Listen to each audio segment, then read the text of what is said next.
My name is Celestina, and today I'm going to be talking to you about the Saturn return issues for people with Saturn in Scorpio. I'll be talking and referring primarily to the first, talking about and referring primarily to the issues in the first Saturn return, but they should also be applicable to the second Saturn return. The second return is usually just a gentler version of the first, where the same issues are revisited or extended. During the summer of 2015, Saturn is in Scorpio for a brief period of time from June to September, during which time these people might experience the tail end of their return issues. But the brunt of the issue should have come up between October 2012 and December 2014. That was the last time Saturn was in Scorpio for an extended period of time. And again, the exact dates are available on my website, yoursaturnreturn.net. And I'll be reading to you primarily from the information available on that site. If you were born with Saturn in Scorpio, the issues during your Saturn return will be about sexuality, assets, death and loss, trust and betrayal, personal magnetism, manipulation, revenge, extortion, seduction, self-mastery, and personal power. Sounds exciting, doesn't it? Saturn represents our karma from past lives, and those with Saturn in Scorpio have a lot of it. You probably don't need me to tell you that. It's hard to have Saturn in Scorpio because you're so powerful, but at the same time you're afraid of that power and that it's going to be working against you. So you need to learn to accept how intense you are, how strong your feelings are, both love and hate. They're there for a reason. Most people with Saturn in Scorpio have developed enemies from past lives. It's necessary to meet them now, again, and overcome that fear. Remember that no one can hurt you unless you let them. Learn to recognize these people when you meet them. Be aware, wish them no harm, but protect yourself. Then the karma is complete, and you can gather the power that comes from this. Overcoming fear, especially paranoia, is part of your life journey. It is your feelings and not your mind that can lead you through safety, paradoxically. In case you missed it, the trick here is that not everyone is your enemy, and you need to figure out how to tell who is and who isn't. There is evil in the world, but there is also goodness, and instincts and feelings are your guide here. Protection does not come from inside by cutting off our feelings, but rather by developing them, differentiating them, and letting them teach us what is safe and what is not safe on all levels. You may have been taught that feelings are weak, that they can overcome rationality, but think about this. It's irrational not to trust your feelings. Gradually, they will get more organized and less chaotic if you honor them. Saturn in Scorpio is hard because you've been so manipulated and betrayed that your distrust is actually founded in experience. But don't use this as an excuse to avoid people. Keep looking for that those one or two really good souls out there, and when you find them, take it for all it's worth.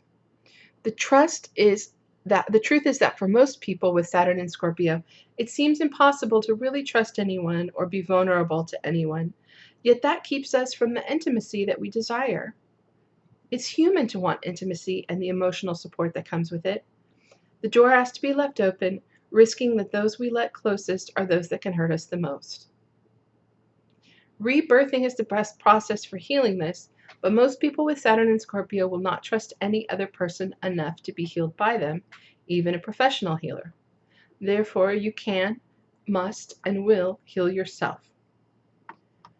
The world religion that is best guidance for you, or that I recommend, that I think would be the best guidance for you, is Hinduism. It deals with darkness a lot more intelligently than the others. There's truth and beauty in all the world's religions, of course, but in a sense they are all saying the same thing, each in a different language. The religions that teach you to turn another cheek may in fact be dangerous for you if they hook into your fascination with evil. You must learn to fear evil intelligently, not indiscriminately, as the scuba diver fears the ocean depths and storms and hidden creatures enough to have respect and keep himself safe.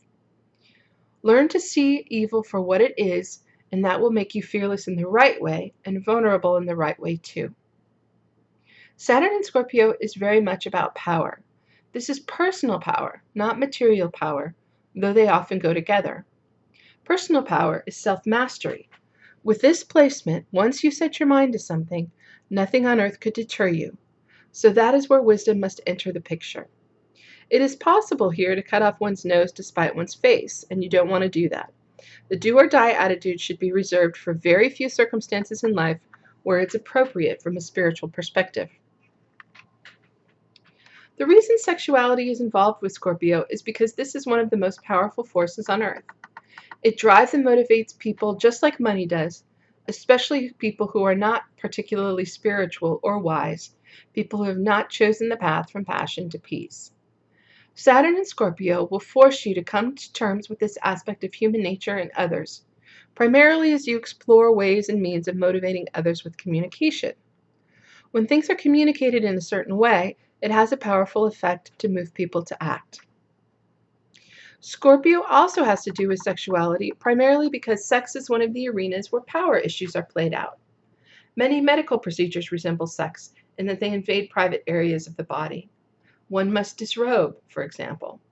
In the case of surgery or medical tests, one person is entirely in the power of the other, and this is recreating an imbalance you experienced in early childhood or other lifetimes. This is what makes it so terrifying. One is absolutely powerless in surgery, even anesthetized and motionless. The other has all the power, even mythically the power of life and death, and sometimes literally too. Consensual sex between adults is the high road. Other varieties involve too much power on the part of one person and inadequate means of saying no on the other. Scenarios like this include sex with children, incest between parents and children, rape, sex perpetrated by ministers, doctors, teachers, and others in positions of authority, or who are supposed to be in a fiduciary capacity. No one would have Saturn in Scorpio if they hadn't been through many cycles of having power and misusing it. The only cure for Saturn in Scorpio is to get some power and use it wisely. This is the only way you will prove to yourself that you've learned your lessons about having power over others. Some of the sexiest women in the world have Saturn in Scorpio, including Marilyn Monroe, Scarlett Johansson, Barbara Raffaele, and Katy Perry. While it is more often associated with power in men, such as Bill Gates, Steve Jobs, and Mark Zuckerberg. Occasionally, this defies gender stereotype, as in Oprah Winfrey, Margaret Thatcher, Angela Merkel, and Queen Elizabeth II, all extremely powerful women with this placement, and Marlon Brando, Paul Newman, Denzel Washington, and Kevin Costner, some super sexy men with Saturn in Scorpio. The emotional vulnerability it brings can also give one a great deal of charm and likability, as evidenced by Tom Hanks, Prince Harry, John Travolta, and Keira Knightley. Marilyn Monroe is a good example of someone with Saturn in Scorpio who used the energy of her Saturn return to make big changes. Monroe's childhood is typical of the manipulation and emotional sadness associated with this placement. She was never sure who her father was. Her mother seems to have told her it was one man, while giving her the last name of another, whom she listed on the birth certificate as the father. Monroe did not have a relationship with either man. Her mother was mentally unstable and put the girl in the care of foster parents, only to try to reclaim her years later and then give her up again. Some biographers have speculated that it was at one of her relatives' homes that Monroe was sexually abused. An early marriage, somewhat forced, was ended by Monroe when she was offered a contract with a major studio who did not want a pregnant starlet on their hands. She had her husband served with divorce papers while he was serving in the war. In early 1952, as she was preparing to face her Saturn return, nude photos of Monroe surfaced. The studio debated how to deal with the scandal when Monroe suggested she simply give an interview explaining she had had to do the photos to pay the rent, thereby compounding her physical exposure with potentially painful emotional revelations. You might see this as her offering herself up for emotional rape on top of physical exploitation, though it proved to be a savvy move that brought more sympathy than criticism. The pictures were used in the new Playboy magazine, and Monroe's sad childhood became a part of her persona, or her Hollywood persona. The actress started getting good acting roles during the years of her Saturn return, 1953 to 1956, culminating in her starring role in Bus Stop in 1956, for which she earned a Golden Globe nomination. It was also during this time that she was being courted by the baseball star Joe DiMaggio. They were married in 1954 and divorced just a few months later as she was suffering critical reviews for films and appearances in which she was judged too sexy, vulgar, and in generally bad taste. It's generally thought that DiMaggio was jealous and resented Monroe's fame, suspecting she was unfaithful. Her Cinderella story was undermined by her prince in less than a year. Shortly after divorcing DiMaggio, Marilyn Monroe began dating Arthur Miller, the playwright. She converted to Judaism to be closer to him and his family, and the couple wanted children. This would have been the happy and intimate domestic life Monroe never had but always wanted, emotional stability and true intimacy at last. She encouraged Miller during his appearance before the House on Un-American Activities, which was investigating communism in the arts, and it's thought that her testimony on his behalf was influential in getting his contempt conviction overturned. At this time, she was also taking classes at the Actors Studio, attempting to leave behind the image of an oversexed bimbo for that of a serious actress married to an acclaimed man of the theater. Unfortunately, the marriage did not last, and Miller divorced Monroe in 1961. She died the next year. While the Saturn return was painful and tumultuous, it did lead Monroe to greater achievements as an artist, including her iconic performance in Some Like It Hot in 1958. We may never know whether Monroe committed suicide or died of an accidental overdose, but it's clear she had a deep and sensitive emotional nature, and that she made great strides in trying to deal with the issues everyone with Saturn and Scorpio must face: trust and betrayal, sex, power, and vulnerability. It's been reported that Miller was having an affair, which prompted the divorce. I suspect that it was this betrayal that pushed Monroe into the final decline.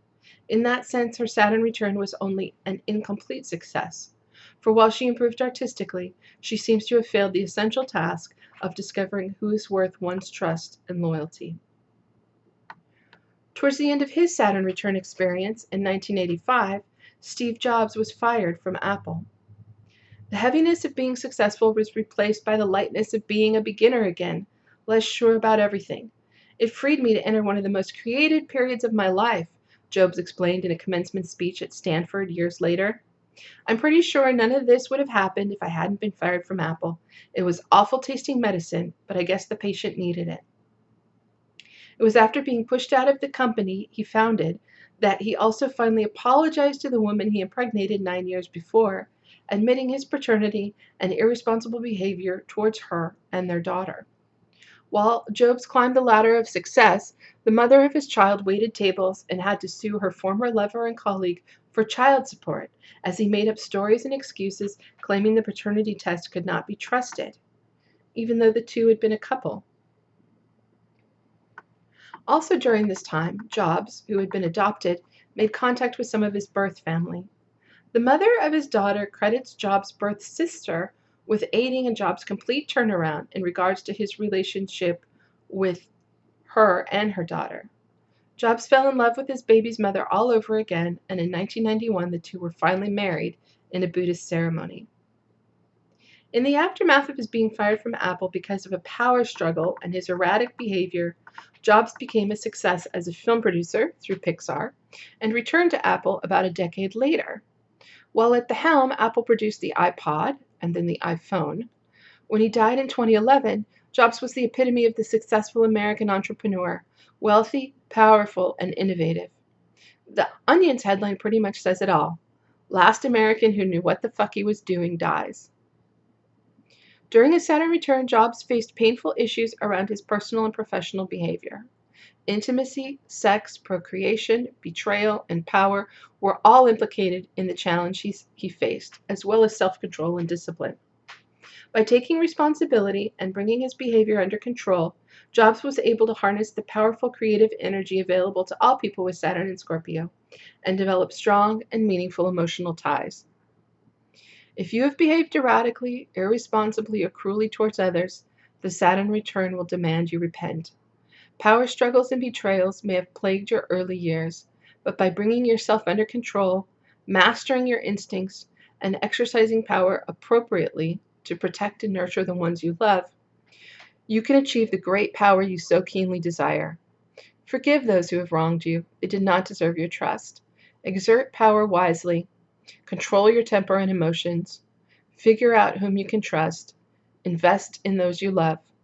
Those are the stairs that lead to the pinnacle of power. I wish you a successful and productive Saturn return.